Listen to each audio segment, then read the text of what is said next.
Bien, estamos de vuelta. Tenemos el placer de compartir esta mañana con Magín Díaz, ministro de Hacienda. Buenos días, bienvenido. Gracias. Creo que es primera vez que estoy aquí después del flamante nombramiento. Pues, bienvenido a su casa. Bienvenido.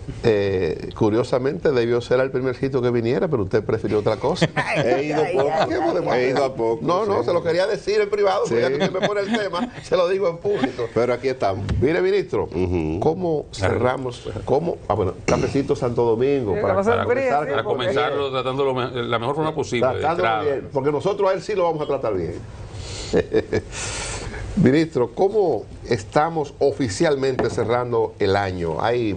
Conocimos recientemente un informe de la CEPAL hablando sobre cómo terminamos o estamos cerrando el año 2025 y las proyecciones para el año 2026, pero quisiéramos escucharlo de usted, cómo es que estamos cerrando y cuáles son las expectativas que tenemos para el año próximo. Bueno, ha sido un año de desaceleración económica, eso no se puede ocultar. La economía hasta octubre creció 2%, no es lo que estamos acostumbrados. Los datos preliminares que tenemos indican que noviembre y diciembre ha mejorado con respecto a ese 2%. O sea que la economía terminará creciendo 2.2, 2.3% en el año, más o menos la mitad de lo que estamos acostumbrados. Ahora las expectativas, y así está en el marco macroeconómico y es lo que piensan los organismos internacionales, que vamos a rebotar y con un crecimiento de en el entorno del 4,5% el próximo año, y yo creo que las condiciones están dadas. Las tasas de interés han ido bajando en el mercado, las tasas de interés de la Reserva Federal han bajado, eso ayuda al Banco Central a que ha aumentado la ejecución de la inversión pública, o sea, estamos tratando de empujar la economía tanto del lado fiscal como del lado monetario. Eso funciona con rezago, eso no es automático.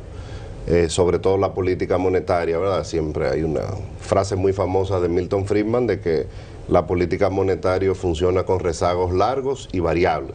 Hay mucha incertidumbre a la hora de hacer política monetaria, pero el Banco Central en una coyuntura difícil está logrando bajar las tasas de interés y eso va a hacer que aumente el crédito y dinamice la economía. ¿Sería suficiente con eso? Porque, hace meses conocimos el informe del Fondo Monetario Internacional también que hacía proyecciones y eso que usted ha dicho de crecer al año 26 sobre el 4.5. ¿Qué papel juega o jugaría ahí un proyecto posible de reforma fiscal para que eso se dé, para que ese crecimiento sea real o para que ese crecimiento no se produzca? Me tenía que preguntar de reforma. Pero bien, es obligatorio. Es obligatorio. Mira, no hay evidencia de que una reforma tributaria reduzca el crecimiento económico de un país en general. Y esa es la historia. Aquí Leonel hizo 4 o 5 reformas y la tasa de crecimiento promedio en su gestión fue superior a 5%. Danilo hizo una reforma llegando y la tasa de crecimiento promedio de su gestión fue casi 6%. Y después que Balaguer hizo su reforma tributaria, ahí fue que la economía empezó a crecer. Entonces, si se hace una reforma que corrija distorsiones, que ponga al gobierno en una posición fiscal más sólida, eso ayuda al Banco Central y la economía no tiene por qué desacelerarse por una reforma, que es el argumento que da mucha gente. Obviamente, la reforma no es una decisión económica, es una decisión política y social. Yo no estoy apresurado con la reforma, lo he dicho, yo llegué en julio, nos concentramos en el presupuesto reformulado, en aumentar la inversión pública, en dinamizar la actividad económica. Y fíjate que ha pasado el año y este año no vamos a someter reforma. O sea, es bueno que la gente entienda que aquí se necesita una reforma por un problema estructural. Tenemos déficit desde hace 30 años, déficit que son sostenibles. Y obviamente la deuda aumenta, pero no aumenta de una manera explosiva. O sea, no estamos ante una crisis inminente fiscal o de deuda. Lo que pasa es que hay que crear espacio fiscal para más inversión pública, para recapitalizar más el Banco Central, porque es un gobierno que actúa con una restricción presupuestaria brutal y un déficit muy rígido. Entonces, bueno, uno puede darse el lujo de tomarse el tiempo. Si se hace una reforma, no necesariamente significa que se van a aumentar los impuestos, también hay que eliminar algunos impuestos que que son distorsionantes, por ejemplo, simplificar el sistema. O sea, hay muchas cosas que hay que ver, pero la sociedad va a tener la última palabra. Pero mire, ahí se ha estado manejando una versión de que figuras importantes del sector empresarial estarían empujando a que el gobierno se aboque a presentar una reforma, incluso que parecería que lo habrían conversado con sectores importantes de la oposición que tienen representación en el Congreso. Le pregunto, ¿maneja Hacienda eso? ¿Tiene algún nivel de certeza eso? Bueno, no sé con quién se ha reunido el sector empresarial, si con sectores de la oposición. Yo sí me he reunido con ellos. Yo no sabía que había tantos gremios en el país porque hice una tanda de reuniones y no se han acabado todavía los gremios, llevo más de 60 ya. Ahora yo estoy escuchando, yo creo que ellos entienden la necesidad, obviamente también el gobierno tiene que dar cosas a cambio, pero yo siempre le he dicho, no le pidan cosas a un gobierno que no sean razonables o que no sean políticamente viables. No le pidan al gobierno que baje la nómina a la mitad, por ejemplo, ese tipo de cosas. Yo creo que el gobierno dio una gran señal, que la está cumpliendo, de amarrar el gasto, que fue la regla fiscal, que impide al gasto crecer más de 3% en términos reales. Esa es una regla realmente dura. Obviamente tiene un sesgo de que es más fácil reducir el gasto bajando la inversión pública, y eso es lo que a mí no me gusta, porque la inversión pública para un país como este debería ser más alta.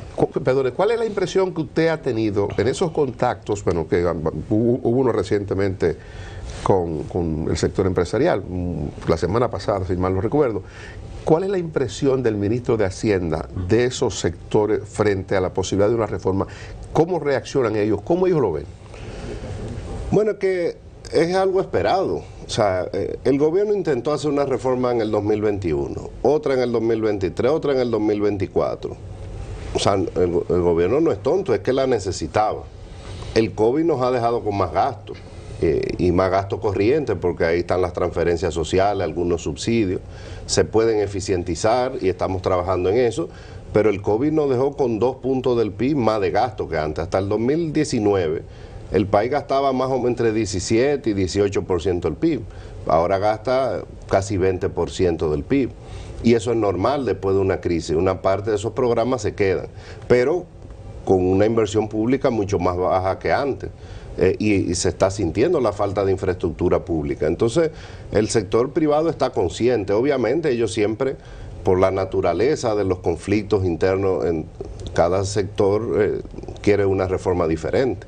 Entonces, pero desde que están conscientes lo están. Ahora hay que ver si están las condiciones políticas para hacerla, y eso, bueno, lo veremos. Ministro, en esa misma parte, usted ha citado los intentos anteriores. Si hay un común denominador en esos intentos fue que fueron vencidos por la falta de licencia social de alguna forma. La sociedad no asimiló esas propuestas. Hay ahora un elemento que dificultaría más esa licencia social, que es el caso SENASA. Hay un segmento de la población que dice, bueno, ahora van a pedirnos a nosotros que saquemos de nuestros bolsillos para pagar ese hoyo. A partir de ese criterio, la pregunta sería, a este momento o en proyección a futuro, ¿hay disposiciones presupuestarias desde el gobierno central para ir a cubrir parte del desfalco de que se produjo en SENASA? Bueno, vamos a ver. Tu pregunta tiene varios puntos que yo creo que son interesantes. No es solo aquí. Después del COVID, a todos los países se le ha hecho difícil hacer reformas tributarias. Cambió el mundo. Estuvimos buscando los datos de 10 países que intentaron aumentar la recaudación en más de un 1% del PIB, del 2020 a la fecha. 8 fracasaron. O sea, hacer reformas es difícil en esta época. Puede ser las redes sociales, puede ser la desigualdad que aumentó después de la pandemia. O sea, hacer reformas es difícil. Son pocos los países que han hecho reformas estructurales, que han mejorado su sistema tributario. Al final, los países se están decantando por hacer 2 o 3 impuestos, subir impuestos sobre la renta a 38, como se hizo en Colombia para el sector financiero, impuesto especial a la banca, impuesto extraordinario. pero pocos han podido hacer reformas que mejoren, digamos, el sistema tributario y lo simplifiquen. O sea, hacer reforma es complejo en esta época. Bueno, el caso de SENASA es un caso que está en la justicia. Eso no ayuda, obviamente, pero lo importante es que cuando pasen esos casos se detecten. En Estados Unidos, en el Medicare y Medicaid, todos los meses se descubren fraudes. Obviamente, por lo que se dice, la magnitud de lo que se habla es indignante. Ya hay que dejar que el Ministerio Público y la Justicia sigan su curso. Y SENASA está ofreciendo sus servicios. Entonces, bueno, tenemos que trabajar con esa restricción. Y si hay que buscarle recursos a SENASA, se buscarán. Pero están dispuestos ya, o sea, se ha identificado en las partidas presupuestarias para el año próximo recursos para SENASA. Unos pocos recursos, sí. Al margen del aporte natural que tiene que hacer por el régimen subsidiado. Correcto. Hay montos adicionales que se han dispuesto. Se han dispuesto, pero bueno, vamos a ver cuánto se recupera. ¿Hasta ahora cuánto es lo que está dispuesto para el año próximo? No tengo el monto exacto. Okay. Ahora estamos en disposición de poner lo que haya que poner.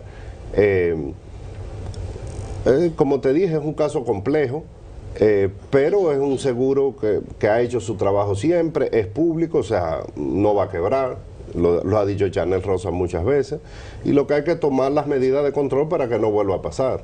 Ahora, si no es SENASA, pasarán otros casos probablemente. Siempre pasan, lo que hay es que detectarlo y que no haya impunidad. Y tenemos que trabajar con eso.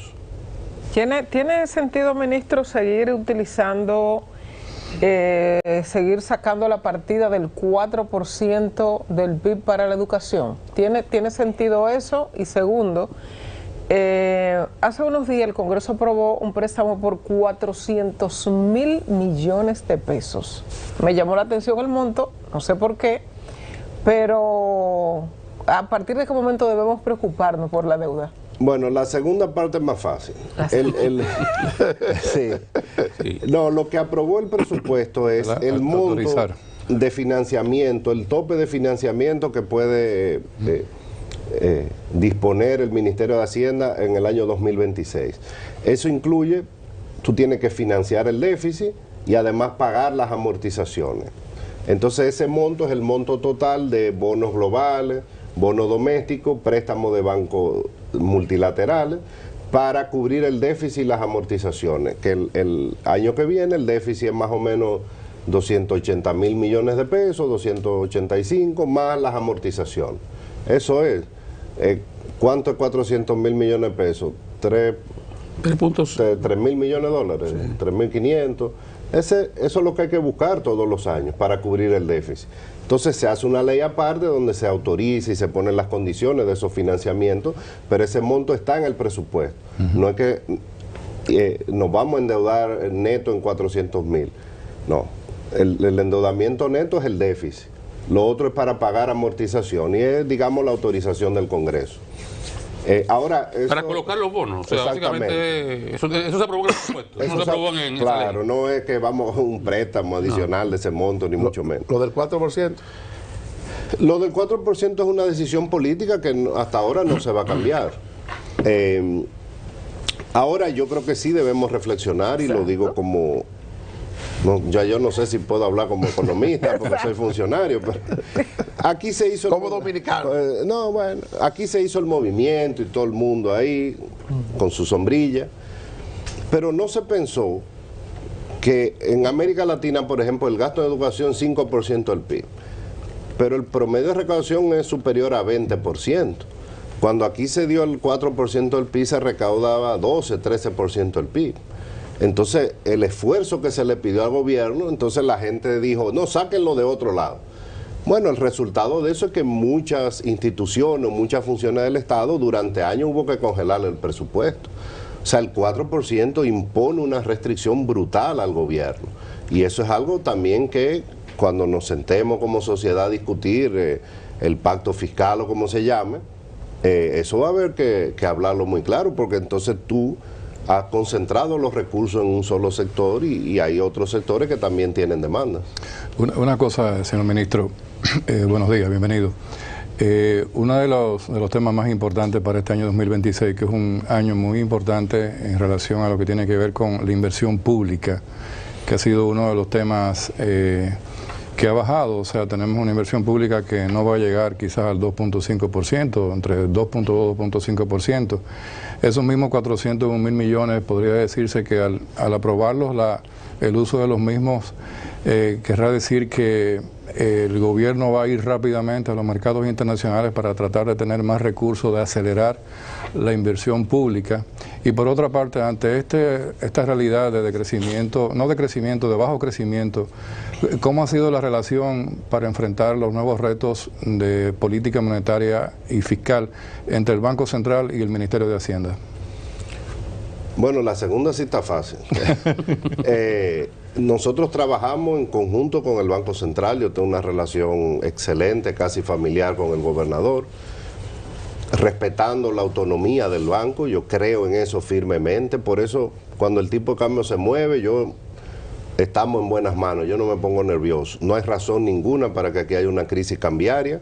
El banco tiene más de 14.000 millones de dólares de reserva y el dominicano tiene que acostumbrarse a que el tipo de cambio es una variable que se tiene que mover. Obviamente el Banco Central lo que hace es evitar movimientos bruscos. Ahora el Banco Central solo no puede, para eso también está la política fiscal contracíclica. Pero todas las decisiones importantes las tomamos en conjunto. Las que tienen que ver con dinamizar la economía, la coordinación de las emisiones de bonos. O sea, la relación y la coordinación yo diría que está casi perfecta. Excelente. Y la primera pregunta era muy buena, pero se me olvidó. La inversión pública. Bueno, lo que pasa es que no hay magia. O sea, la economía está pero tuvimos, un presupuesto complementario de 75.000 millones, tuvimos una emisión de 1.600 millones que era para inversión pública y gasto corriente, pero no se ha visto, inclusive hay un rezago. No, sí se ha visto. Mira, lo que pasa es que magia no hay. El gobierno después del COVID aumentó el gasto. Los ingresos estructurales de la economía son más o menos los mismos. Quiso mantener un déficit prudente. El déficit promedio ha sido 3% del PIB en este periodo, que es exactamente igual al déficit promedio del año 2000 al 2019. Pero ahora, ¿qué tuvo que hacer? Bajar la inversión pública para que el déficit se mantuviera en 3% del PIB. Ahora, tú puedes hacer eso 1 año, 2 años, pero hacerlo 10 años le va a costar mucho a este país. Porque el nivel de la etapa de desarrollo en que estamos requiere mucha inversión pública, que no necesariamente va a ser el sector privado. Entonces, desde agosto acá, la ejecución de la inversión pública se ha duplicado. Ese es el dato. Hasta julio se estaba ejecutando 10.000 millones de pesos de inversión pública y ahora se está ejecutando más de 20.000 millones. Mensuales. Hemos acelerado. Ahora, con esa ejecución vamos a terminar la inversión pública cerca de unos 200.000 millones de pesos este año. Lo presupuestado original eran 174.000. O sea que ha habido una aceleración en el segundo. ¿El periodo de emergencia ha colaborado después de Melissa con la agilización de los procesos? No, ahí los gastos no han sido muchos. Yo vi una nota, ministro, en un periódico el fin de semana, he estado buscándolo en internet, no lo recuerdo, pero hablaba de que faltando 10 días para el término del año, todavía había pendiente cerca de 40.000 millones de pesos de ejecución presupuestaria de este año, que no se habían ejecutado. Diario Libre ayer fue. Bueno, porque el sábado, ahora sí. El monto presupuestado es de unos 213.000 millones y como yo estoy diciendo, vamos a llegar a casi 200.000 millones. Y que con ese monto yo estoy bien. Se va a quedar una parte sin ejecución. Se va a quedar una parte. Ahora, ha mejorado considerablemente la ejecución. Como yo te dije, se ha duplicado. O sea, la economía pasó de recibir de inversión pública 10.000 millones a recibir más de 20.000. ¿Qué podemos esperar el año próximo? Digamos, si no hay, vamos a partir de que no hay reforma, vamos a trabajar con lo que tenemos. ¿Qué esperar el año próximo en cuanto a la ejecución presupuestaria? ¿Cuál es el monto que se ha colocado en el presupuesto? ¿Qué significa eso como porcentaje del Producto Interno Bruto? ¿Y cómo se espera que eso impacte en la economía? Bueno, en el plan original del gobierno, en todos estos años, la inversión presupuestada iba a ser 2.2% del PIB. Lo que hemos hecho es ajustar eso un poco, aumentar a 2.5% del PIB presupuestado, manteniendo el déficit en 3% del PIB. No es lo óptimo, pero es ya más de lo que del plan original de gasto de mediano plazo del gobierno. Yo soy un fanático de la inversión pública. Cada espacio fiscal que se pueda abrir lo usaremos para inversión pública. Ahora, ¿qué puede esperar el país? Que es un gobierno responsable macroeconómicamente, que trabajaremos con el Banco Central para mantener la estabilidad y para que la economía retome otra vez su tasa de crecimiento potencial. Y bueno, en el interín nos sentaremos con los sectores y veremos cómo le hacemos un poco de espacio fiscal al gobierno para que pueda hacer obras que son necesarias, también para buscar un poco más de recursos al Banco Central. Eso ayuda a que bajen las tasas de interés. O sea, se está trabajando en un plan con y sin reforma. Por ejemplo, el sector construcción, que sufrió mucho este año la caída en la inversión pública. ¿Qué esperar el año próximo? Bueno, ha sufrido por varias razones desde el COVID. Fue uno de los sectores más afectados por la inflación. Los precios de los insumos, de los materiales subieron mucho. Las tasas de interés han sido altas en los últimos 2 o 3 años porque recuérdate que hasta el 2020 se hizo política monetaria aquí con tasas cero en Estados Unidos. Al subir las tasas aquí en Estados Unidos hubo que subir las tasas. Eso ha perjudicado mucho al sector construcción. Bueno, pero ya las tasas vienen bajando. El banco ha hecho programas de liberación de encaje. Ahora con las grandes obras del gobierno pueden ayudar a dinamizar. O sea, no es un factor, son varios factores. Ahora lo que tenemos es que trabajar para que el sector construcción vuelva a ser el motor de la economía. Porque hasta el 2020 esta economía fue empujada por el sector construcción, que fue el que más creció por mucho. Entonces, en los últimos años ha sido empujada por el turismo, zona franca. La construcción ha estado más desacelerada, pero yo creo que están dadas las condiciones para que vuelva a crecer. Hay aspectos de la posible reforma fiscal. Él sigue. No, porque tengo que volver al punto, claro, o sea, era lombriz. Claro. Es el problema del país. O sea, hay cosas que no tienen que pasar por el Congreso, que son administrativas, que ustedes las pueden resolver. Usted mismo en su despacho, trabajando con DGI, con aduana, pueden lograr cambiar algunas cosas que están incluso en las leyes. Les cito para decir una. El tema de la placa de los vehículos, los malvete. Eso del 2013 hay una ley que establece un modo diferente de cobrarlo a partir del valor del vehículo. Simplemente no se ha aplicado. Hay aspectos de la aplicación de exenciones que son disposiciones que ustedes pueden administrativamente gerenciarla y disponer cuáles se aplican y cuáles no. ¿Qué de eso podemos ver este año, al margen de cualquier paquete fiscal que vaya al Congreso? No hay que desesperarse, ya lo iremos viendo. Ahora, el gobierno tiene que tomar medidas administrativas, como tú dices, que no tienen que pasar por ley. Es el trabajo del día a día de aduana y DGI, pero sobre todo un gobierno que necesita los recursos, siempre dentro del marco de la ley. Hay muchos impuestos que no se han indexado, por ejemplo. O sea, hay muchas cosas que se pueden hacer administrativamente. Pues se puede ir generalizando la factura electrónica. Yo soy un fanático del proyecto de trazabilidad de alcoholes y cigarrillos, porque es el uso de la tecnología. Tú no puedes volver a estar marcando con sellos de la época de Trujillo. Y después tú puedes llevar eso a otros sectores que tienen impuestos selectivos. O sea, el uso de la tecnología puede ayudar.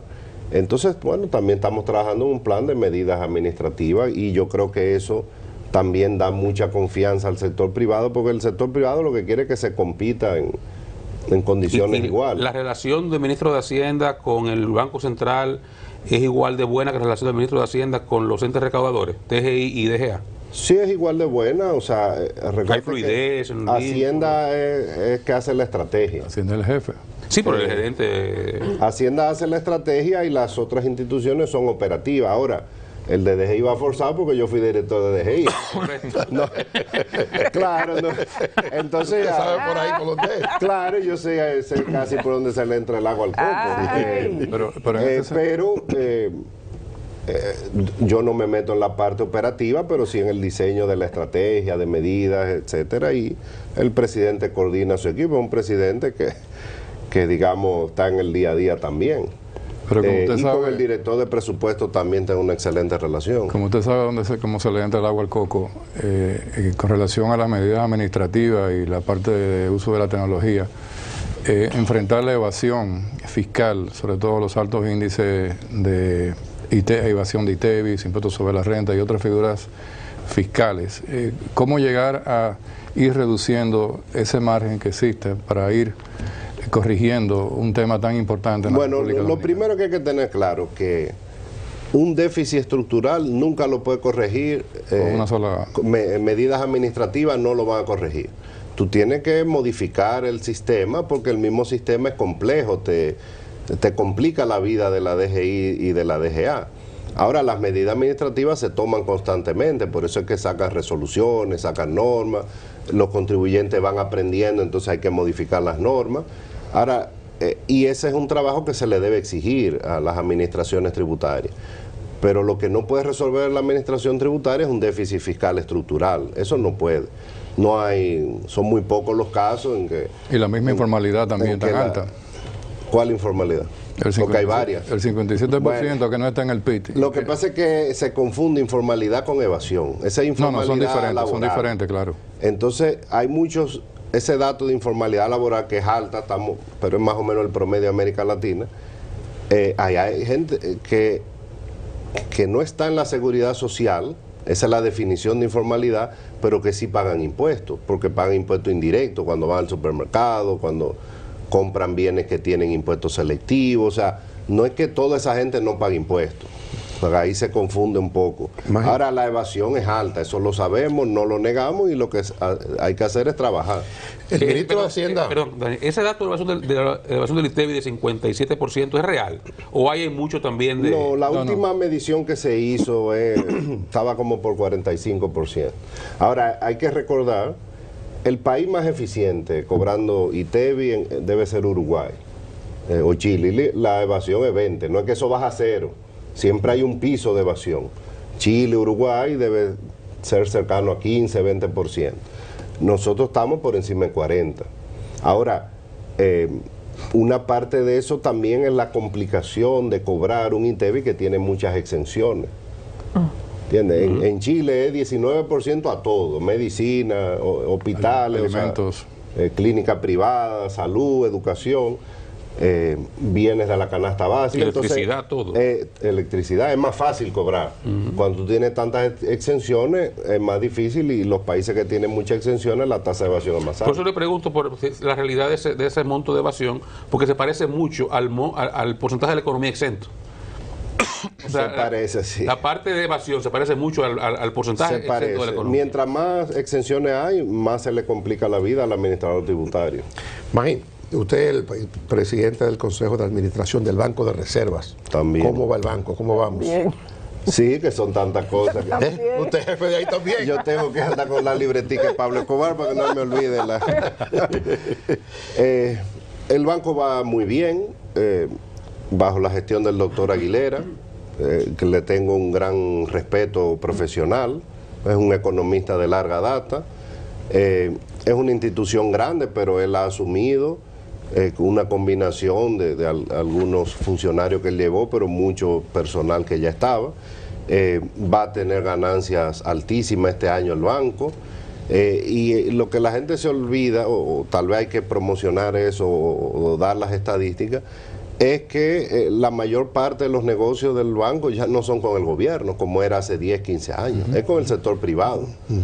O sea, su cartera de crédito al sector privado es gigantesca, casi no hay préstamos con el sector público. O sea, es un banco que compite con los grandes bancos del país, y sus indicadores están ahí. Tiene un equipo profesional que maneja la tesorería, que maneja el portafolio de riesgo. La super de banco constantemente está supervisando. O sea, me siento muy conforme. Tiene un consejo de administración profesional, y yo creo que está siendo muy bien dirigido por Leonardo Aguilera. Mire, la otra parte, dentro de son muchas cosas, perdón, tiene que ver con la responsabilidad nueva que asume el Ministerio de Hacienda con el Ministerio de Economía, Planificación y Desarrollo, la fusión. ¿Qué tanto control hay ya de esa división que se ha producido? Sí, es como si Hacienda no hubiera tenido casi cosas que hacer, entonces le mandaron un poquito más. Me mandaron a otro ministerio. Bueno, el más grande. Ya yo no, o sea, nombrándome a mí, ahí mismo salió la ley la semana siguiente. Y se ha hecho una transición muy profesional. Yo trabajé también en ambos ministerios, o sea que los conozco. Una parte del MEPI va a Hacienda, que son las áreas de inversión pública y de economía, y eso ya está prácticamente planchado. Hay otra parte que va al Ministerio de la Presidencia, pero en eso se trabajó el año completo. Y cuando yo llegué a Hacienda, pues ya los trabajos estaban en marcha, hemos acelerado, eso se ha coordinado con las otras instituciones del gobierno, ya a partir de enero es un solo presupuesto, o sea, ya está prácticamente lista esa fusión.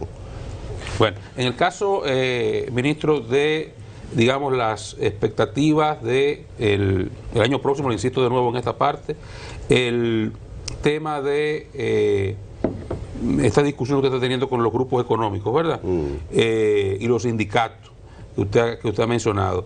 ¿Cuál es el nivel de receptividad que usted ha recibido, sobre todo en una parte que generó mucho escozor en su momento, en aquel proyecto anterior que fracasó, que fue la eliminación de las exenciones, los beneficios fiscales, etcétera, que eso generó mucho ruido en el sector empresarial? Cuando se coloca en la mesa eso, ¿cuál es la recepción que ustedes tienen? Tú no sabes si eso se ha colocado en la mesa. Tiene que estar obligatoriamente colocado en la mesa. No me cabe la menor duda que por ahí arrancan. Mira, yo creo que hay receptividad de que hay que hacer algo, pero obviamente el gobierno tiene que poner su cuota de austeridad, de mejora en la calidad del gasto. Yo creo que empezó a ponerla desde el año pasado con las reglas fiscales. Es una regla dura, porque te está diciendo tú no puedes gastar más de un tope y de ahí no te pases. Ahora, como yo lo reparto, eso es otra cosa. Pero yo creo que estamos en un proceso de intercambio, de escuchar. Siempre el sector privado, pues es muy heterogéneo, cada sector tiene sus preferencias. Y por último, antes de acabar el tiempo, en un minuto, ¿cuál es la situación realmente del subsidio de los combustibles? ¿Estamos ahora mismo subsidiando los combustibles o es como mucha gente dice, que ha bajado tanto el precio que ahora somos nosotros los contribuyentes que estamos subsidiando al gobierno? No, la reducción del precio ha ayudado muchísimo. Hay algunos que siguen subsidiados, pero son montos pequeños comparado a lo que es. Y lo que estamos trabajando es, aprovechando que está bajando el combustible, que baja ese gran monto que antes pagaban, en redefinir el subsidio a partir del año que viene, tal vez un poco más focalizado, pero queda algo de subsidio sin duda, pero ya montos mucho menores con un precio del petróleo promedio menor de $60. Eso es reforma tributaria, la focalización. Eso es reforma fiscal, sí.